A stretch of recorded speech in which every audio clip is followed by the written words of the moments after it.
بسم الله الرحمن الرحيم. وقال الذين لا يرجون لقاءنا لولا أنزل علينا الملائكة أو نرى ربنا لقد استكبروا في أنفسهم وعتوا عتوا كبيرا يوم يرون الملائكة لا بشرى يومئذ للمجرمين ويقولون خسرا محجورا وقدمنا إلى ما عملوا من عمل فجعلناه هباء منثورا أصحاب الجنة يومئذ خير مستقرا وأحسن مقيلا ويوم تشقق السماء بالغمام ونزل الملائكة تنزيلا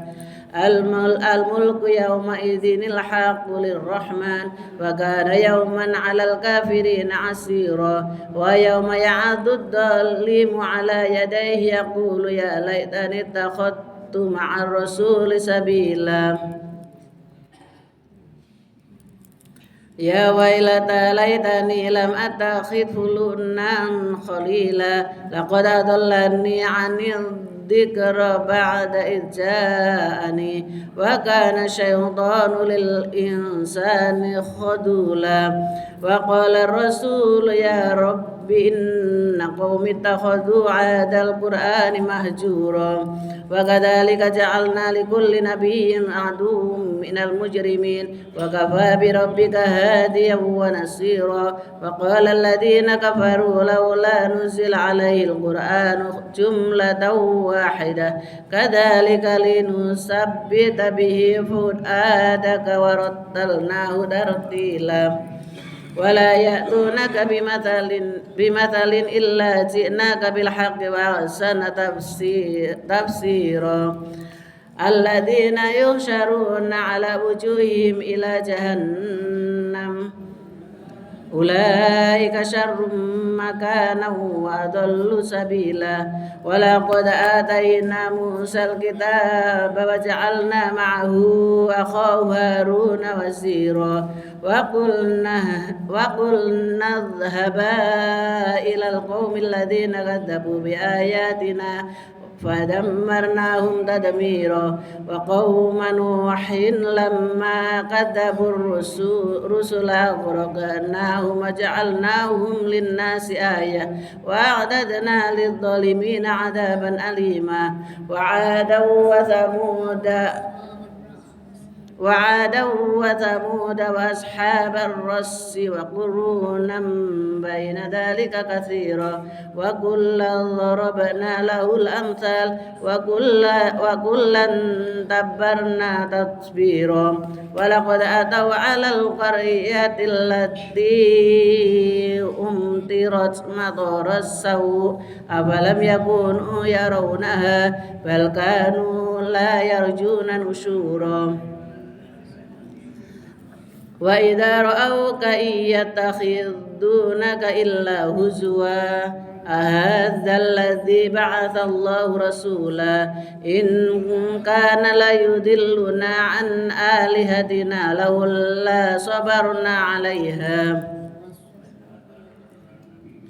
وسوف يعلمون حين يرون العذاب من أضل سبيلا أرأيت من اتخذ إلهه هواه أفأنت تكون عليه وكيلا أم تحسب أن أكثرهم يسمعون أو يعقلون إن هم إلا كالأنعام بل هم أضل سبيلا ألم تر إلى ربك كيف مد الظل ولو شاء لجعله ساكنا ثم جعلنا الشمس عليه دليلا ثم قبضناه إلينا قبضا يسيرا وهو الذي جعل لكم الليل لباسا والنوم سباتا وجعل النهار نشورا وهو الذي أرسل الرياح بشرا بين رحمته وأنزلنا من السماء ماء طهورا لنحيي به بلدة ميتا ونسقيه مما خلقنا أنعاما وأناسيا كثيرا ولقد صرفناه بينهم ليذكروا فأبى أكثر الناس إلا كفورا ولو شئنا لبعثنا في كل قرية نذيرا فلا تدع الكافرين جاهدهم به جهادا كبيرا وهو الذي مرج البحرين هذا عذب فرات وهذا ملح أجاج وجعل بينهما برزاخا وحجرا محجورا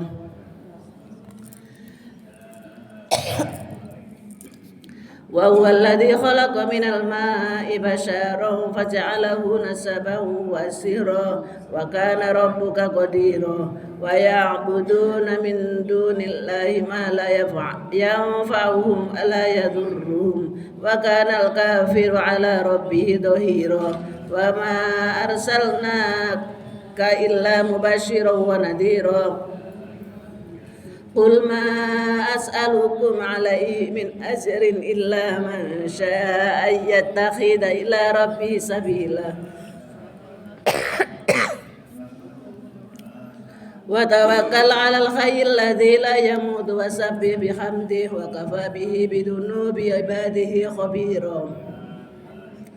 الذي خلق السماوات والأرض وما بينهما في 6 أيام ثم استوى على العرش الرحمن فاسأل به خبيرا وإذا قيل لهم اسجدوا للرحمن قالوا وما الرحمن أن أسجد لما تأمرنا وزادهم نفورا تبارك الذي جعل في السماء بروجا وجعل فيها سراجا وقمرا منيرا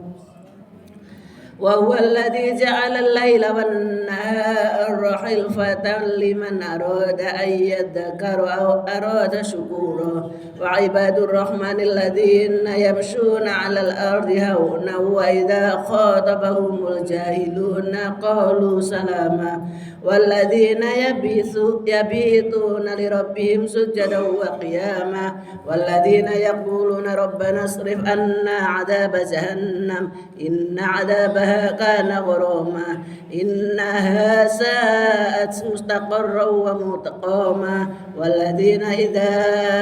أنفقوا لم يسرفوا ولم يقتروا وكان بين ذلك قواما والذين لا يدعون مع الله إلها آخر ولا يقتلون النفس التي حرم الله إلا بالحق ولا يزنون ومن يفعل ذلك يلقى أثاما ويضاعف له العذاب يوم القيامة ويخلد فيه مهانا إلا من تاب وآمن وعمل عملا صالحا فأولئك يبدل الله سيئاتهم حسنات وكان الله غفورا رحيما ومن تاب وعمل صالحا فإنه يتوب إلى الله متابا والذين لا يشهدون الزور وإذا مروا باللغو مروا كراما والذين إذا ذكروا بآيات ربهم لم يخروا عليها صما وعميانا والذين يقولون ربنا هب لنا من أزواجنا وذريتنا قرة أعين واجعلنا للمتقين إماما أولئك يجزون الغرفة بما صبروا ويلقون فيها تحية وسلاما خالدين فيها حسنت مستقرا ومقاما قل ما باءوا بكم ربي لولا دعاؤكم فقد كذبتم فسوف يكون لزاما. بسم الله الرحمن الرحيم. بسم الله الرحمن الرحيم. طاسيم ميم. تلك آيات الكتاب المبين لعلك باخع نفسك ألا يكونوا مؤمنين إن نشأ ننزل عليهم من السماء آية فظلت أعناقهم لها خاضعين وما يأتيهم من ذكر من رحمن محدث إلا كانوا عنه معرضين فقد كذبوا فسيأتيهم أنباء ما كانوا به يستهزئون أولم يروا إلى الأرض كم أنبتنا فيها من كل زوج كريم إن في ذلك لآية وما كان أكثرهم مؤمنين وإن ربك لهو العزيز الرحيم وإذ نادى ربك موسى أن ائت القوم الظالمين قوم فرعون ألا يتقون قال رب إني أخاف أن يكذبون ويضيق صدري ولا ينطلق لساني فأرسل إلى هارون ولهم علي ذنب فأخاف أن يقتلون قال كلا فاذهبا بآياتنا إنا معكم مستمعون فأتيا فرعون فقولا إنا رسول رب العالمين أن أرسل معنا بني إسرائيل قال ألم نربك فينا وليدا ولبثت فينا من عمرك سنين وفعلت فعلتك التي فعلت وأنت من الكافرين قال فعلتها إذا وأنا من الضالين ففررت منكم لما خفتكم فوهب لي ربي حكما وجعلني من المرسلين وتلك نعمة تمنها علي أن عبدت بني إسرائيل قال فرعون وما رب العالمين قال رب السماوات والأرض وما بينهما إن كنتم موقنين قال لمن حوله ألا تستمعون قال ربكم ورب آبائكم الأولين قال إن رسولكم الذي أرسل إليكم لمجنون قال رب المشرق والمغرب وما بينهما إن كنتم تعقلون قال لئن اتخذت إلها غيري لأجعلنك من المسجونين قال أولو جئتك بشيء مبين قال فأت به إن كنت من الصادقين فألقى عصاه فإذا هي ثعبان مبين ونزع يده فإذا هي بيضاء للناظرين قال للملأ حوله إن هذا لساحر عليم يريد أن يخرجكم من أرضكم بسحره فماذا تأمرون قالوا أرجه وأخاه وابعث في المدائن خاسرين يأتوك بكل سحار عليم فجمع السحرة لميقات يوم معلوم وقيل للناس هل أنتم مجتمعون لعلنا نتبع السحرة إن كانوا هم الغالبين فلما جاء السحرة قالوا لفرعون إن لنا لأجرا إن كنا نحن الغالبين قال نعم وإنكم إذا لمن المقربين قال لهم موسى ألقوا ما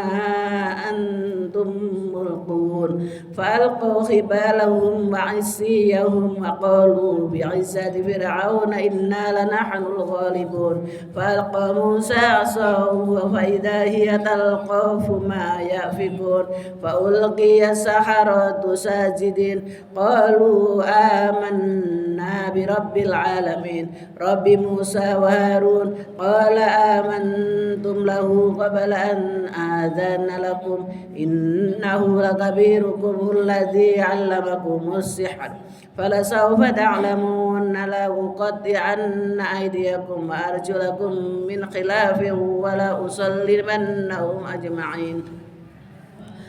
قالوا لا ضير إنا إلى ربنا منقلبون إنا نطمع أن يغفر لنا ربنا خطايانا أن كنا أول المؤمنين وأوحينا إلى موسى أن أسر بعبادي إنكم متبعون فأرسل فرعون في المدائن خاسرين إن هؤلاء لشرذمة قليلون وإنهم لنا لغائظون وإنا لجميع حاذرون فأخرجناهم من جنات وعيون وكنوز ومقام كريم كذلك وأورثناها بني إسرائيل فأتبعوهم مشرقين فلما تراءى الجمعان قال أصحاب موسى إنا لمدركون قال كلا إن معي ربي سيهدين فأوحينا إلى موسى أن اضرب بعصاك البحر فانفلق فكان كل فرق كالطود العظيم وأزلفنا ثم الآخرين وأنجينا موسى ومن معه أجمعين ثم أغرقنا الآخرين إن في ذلك لآية وما كان أكثرهم مؤمنين وإن ربك لهو العزيز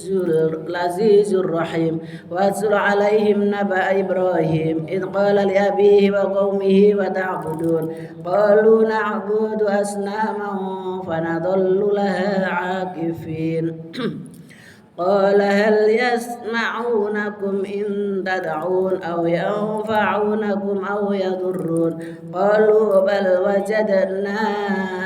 آباءنا كذلك يفعلون قال أفرأيتم ما كنتم تعبدون أنتم وآباؤكم الأقدمون فإنهم عدو لي إلا رب العالمين الذي خلقني وهو يهدين والذي هو يطعمني ويسقين وإذا مرضت فهو يشفين والذي يميتني ثم يحيين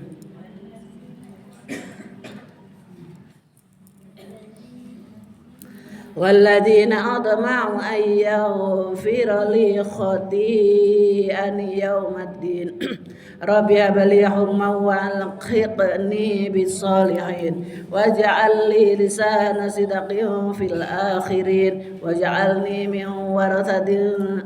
جنة النعيم واغفر لأبي إنه كان من الضالين ولا تخزني يوم يبعثون يوم لا ينفع مال ولا بنون إلا من أتى الله بقلب سليم وأزلفت الجنة للمتقين وبرزت الجحيم للغاوين وقيل لهم أين ما كنتم تعبدون من دون الله هل ينصرونكم أو ينتصرون فكبكبوا فيها هم والغاوون وجنود إبليس أجمعون قالوا وهم فيها يختصمون تالله إن كنا لفي ضلال مبين إذ نسويكم برب العالمين وما أضلنا إلا المجرمون فما لنا من شافعين ولا صديق حميم فلو أن لنا كرة فنكون من المؤمنين إن في ذلك لآية وما كان أكثرهم مؤمنين وإن ربك لهو العزيز الحكيم كذلك قوم نوح المرسلين إذ قال لهم أخوهم نوح ألا تتقون إني لكم رسول أمين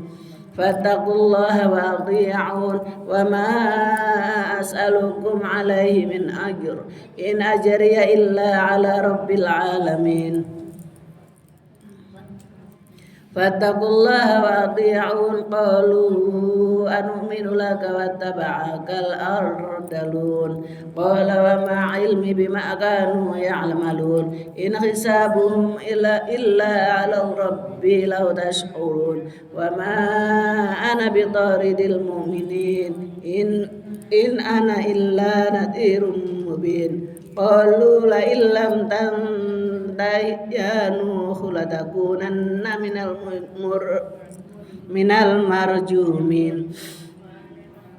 قال رب إن قومي كذبون فافتح بيني وبينهم فتحا ونجني ومن معي من المؤمنين فأنجيناه ومن معه في الفلك المشحون ثم أغرقنا بعد الباقين إن في ذلك لآية وما كان أكثرهم مؤمنين وإن ربك لهو العزيز الرحيم كذبت عاد المرسلين إذ قال لهم أخوهم هود ألا تتقون إني لكم رسول أمين فاتقوا الله وأطيعون وما أسألكم عليه من أجر إن أجري إلا على رب العالمين أتبنون بكل ريع آية تبعثون وتتخذون مصانع لعلكم تخلدون وإذا بطشتم جبارين فاتقوا الله وأطيعون واتقوا الذي أمدكم بما تعملون أمدكم بأنعام وبنين وجنات وعيون إني أخاف عليكم عذاب يوم عظيم قالوا سواء علينا أوعظت أم لم تكن من الواعظين إن هذا إلا خلق الأولين وما نحن بمعذبين فكذبوه فأهلكناهم إن في ذلك لآية وما كان أكثرهم مؤمنين وإن ربك لهو العزيز الرحيم كذبت ثمود المرسلين إذ قال لهم أخوهم صالح ألا تتقون إني لكم رسول أمين فاتقوا الله وأطيعون وما أسألكم عليه من أجر إن أجري إلا على رب العالمين أتسرقون فيما هاهنا آمنين في جنات وعيون وجروع ونخل طلعها هنديم وتنحتون من الجبال بيوتا فارهين فاتقوا الله وأطيعون ولا تطيعوا أمر المسرفين الذين يفسدون في الأرض ولا يصلحون قالوا إنما أنت من المسخرين ما أنت إلا بشر مثلنا فات بآية إن كنت من الصادقين. قال هذه ناقة لها شرب ولكم شرب يوم معلوم ولا تمسوها بسوء فيأخذكم عذاب يوم عظيم. فعقروها فأصبحوا نادمين فأخذهم العذاب إن في ذلك لآية وما كان أكثرهم مؤمنين وإن ربك لهو العزيز الرحيم. كذبت قوم لوط المرسلين إذ قال لهم أخوهم لوط ألا تتقون إني لكم رسول أمين فاتقوا الله وأطيعون. وما أسألكم عليه من أجر إن أجري إلا على رب العالمين. أتأتون الذكران من العالمين وتذرون ما خلق لكم ربكم من أزواجكم بل أنتم قوم عادون. قالوا لئن لم تنته يا لوط لتكونن من المخرجين. قال إني لعملكم من القالين رب نجني وأهلي مما يعملون. فنجيناه وأهله أجمعين إلا عجوزا في الغابرين. ثم دمرنا الآخرين وأمطرنا عليهم مطرا فساء مطر المنذرين. إن في ذلك لآية وما كان أكثرهم مؤمنين وإن ربك لهو العزيز الرحيم. كذب أصحاب الأيكة المرسلين إذ قال لهم شعيب ألا تتقون إني لكم رسول أمين فاتقوا الله وأطيعون. وما أسألكم عليه من أجر إن أجري إلا على رب العالمين. أوفوا الكيل ولا تكونوا من المخسرين وزنوا بالقسطاس المستقيم ولا تبخسوا الناس أشياءهم ولا تعثوا في الأرض مفسدين. واتقوا الذي خلقكم والجبلة الأولين. قالوا إنما أنت من المسحرين وما أنت إلا بشر مثلنا وإن نظنك لمن الكاذبين. فأسقط علينا كسفا من السماء إن كنت من الصادقين. قال ربي أعلم بما تعملون. فكذبوه فأخذهم العذاب يوم الظلة إنه كان عذاب يوم عظيم. إن في ذلك لآية وما كان أكثرهم مؤمنين وإن ربك لهو العزيز الرحيم وإنه لتنزيل رب العالمين. نزل به الروح الآمين على قلبك لتكون من المكذبين بلسان عربي مبين. وإنه لفي زبر الأولين. أولم يكن لهم آية أن يعلمه علماء بني إسرائيل. ولو نزلناه على بعض الأعجمين فقرأه عليهم ما كانوا به مؤمنين. كذلك سلكناه في قلوب المجرمين لا يؤمنون به حتى يروا العذاب الأليم فيأتيهم بغتة وهم لا يشعرون فيقولوا هل نحن منظرون أفبعذابنا يستعجلون. أفرأيت إن متعناهم سنين ثم جاءهم ما كانوا يوعدون ما أغنى عنهم ما كانوا يمتعون. وما أهلكنا من قرية إلا لها منذرون ذكرى وما كنا ظالمين وما تنزلت به الشياطين وما ينبغي لهم وما يستطيعون إنهم عن السمع لمغزولون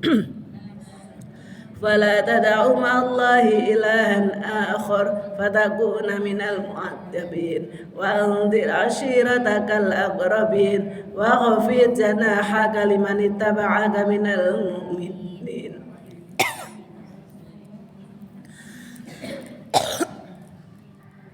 فإن عصوك فقل إني بريء مما تعملون وتوكل على العزيز الرحيم الذي يراك حين تقوم وتقلبك من الساجدين إنه هو السميع العليم هل أنبئكم على من تنزل الشياطين تنزل على كل أفاك أثيم يلقون السمع وأكثرهم كاذبون والشعراء يتبعهم الغاوون ألم تر أنهم في كل واد يهيمون وأنهم يقولون ما لا يفعلون إلا الذين آمنوا وعملوا الصالحات وذكروا الله كثيرا وانتصروا من بعد ما ظلموا وسيعلم الذين ظلموا أي منقلب ينقلبون بسم الله الرحمن الرحيم طاسين تلك آيات القرآن وكتاب مبين هدى وبشرى للمؤمنين الذين يقيمون الصلاة ويؤتون الزكاة وهم بالآخرة هم يوقنون إن الذين لا يؤمنون بالآخرة زينا لهم أعمالهم وهم يعمهون أولئك الذين لهم سوء العذاب وهم في الآخرة هم الأخسرون وإنك لتلقى القرآن من لدن حكيم عليم إذ قال موسى لأهله إني آنست نارا سآتيكم منها بخبر أو آتيكم بشهاب قبس لعلكم تصطلون فلما جاء نودي أن بورك من في النار ومن حولها وسبحان الله رب العالمين يا موسى إنه أنا الله العزيز الحكيم وألقي عصاك فلما رآها تهتز كأنها جان ولا مدبرا ولم يعقب يا موسى لا تخف إني لا يخاف لدي المرسلون إلا من ظلم ثم بدل حسنا بعد سوء فإني غفور رحيم وادخل يدك في جيبك تخرج بيضاء من غير سوء في 9 آيات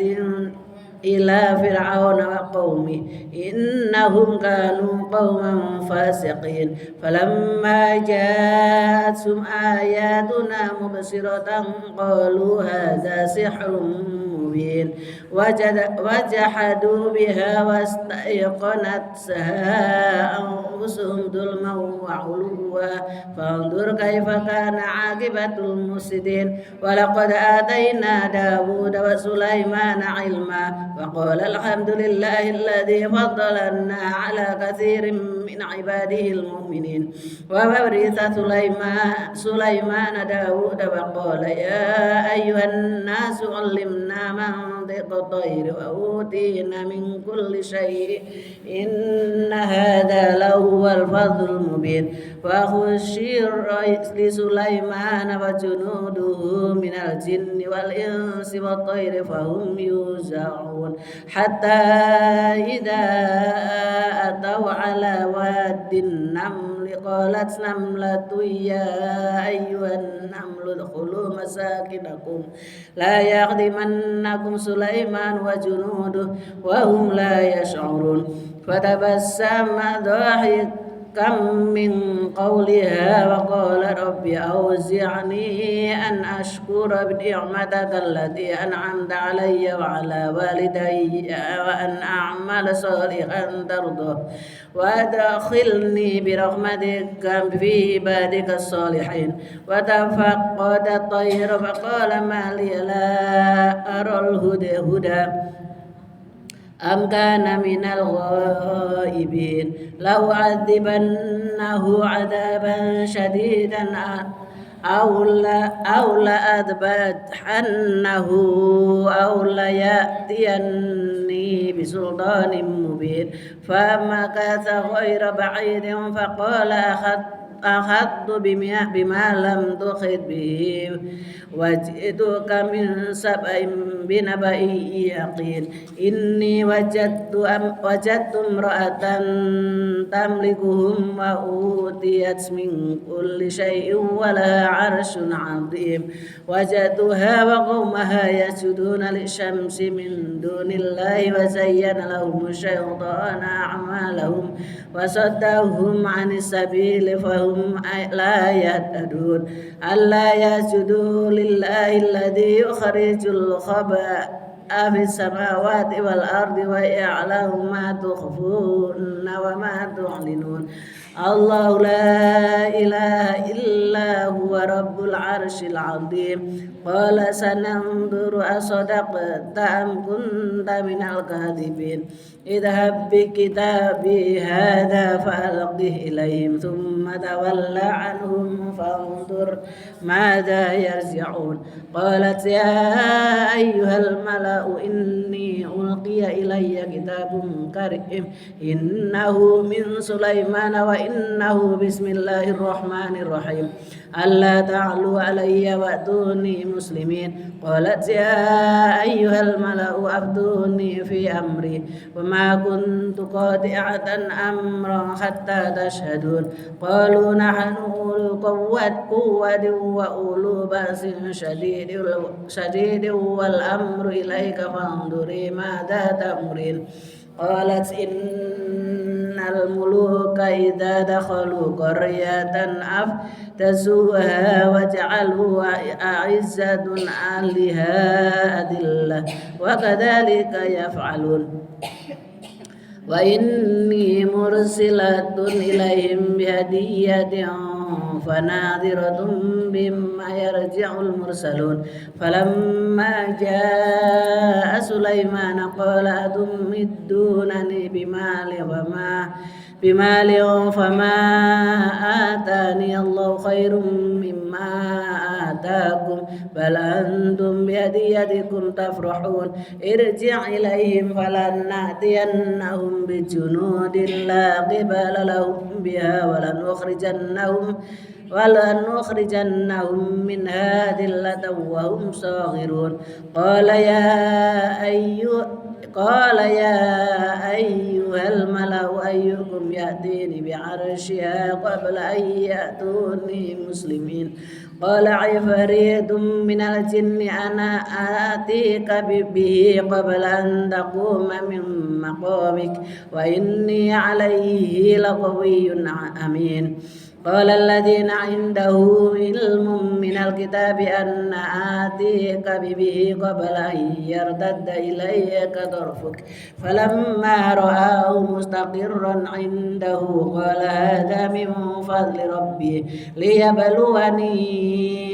أشكر أن أكفر ومن شكر فإنما يشكر لنفسه ومن كفر فإن ربي غني كريم قال نكروا لها عرشها فانظر أتهتدي أم تكون من الذين لا يهتدون فلما جاءت قيل هكذا عرشك قالت كأنه هو وأوتينا العلم من قبلها وكنا مسلمين وصدها ما كانت تعبد من دون الله إنها كانت من قوم كافرين قيل لها ادخل الصرح فلما رأته خسفت لجة وكشفت عن ساقيها قال إنه صرح ممرد من قوارير قالت رب إني ظلمت نفسي وأسلمت مع سليمان لله رب العالمين ولقد أرسلنا إلى ثمود أخاهم صالحا أن اعبدوا الله فإذا هم فريقان يختصمون قال يا قوم لما تستعجلون بالسيئات قبل الحسنة لولا تستغفرون الله لعلكم ترحمون قالوا طيرنا بك وبمن معك قال طائركم عند الله بل أنتم قوم تفتنون وكان في المدينة 9 رهط يفسدون في الأرض ولا يصلحون قالوا تقاسموا بالله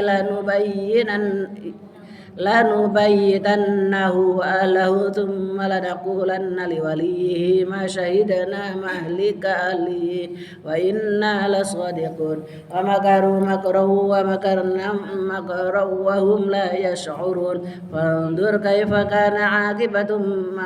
عاقبة مكرهم أنا دمرناهم وقومهم أجمعين فتلك بيوتهم خاوية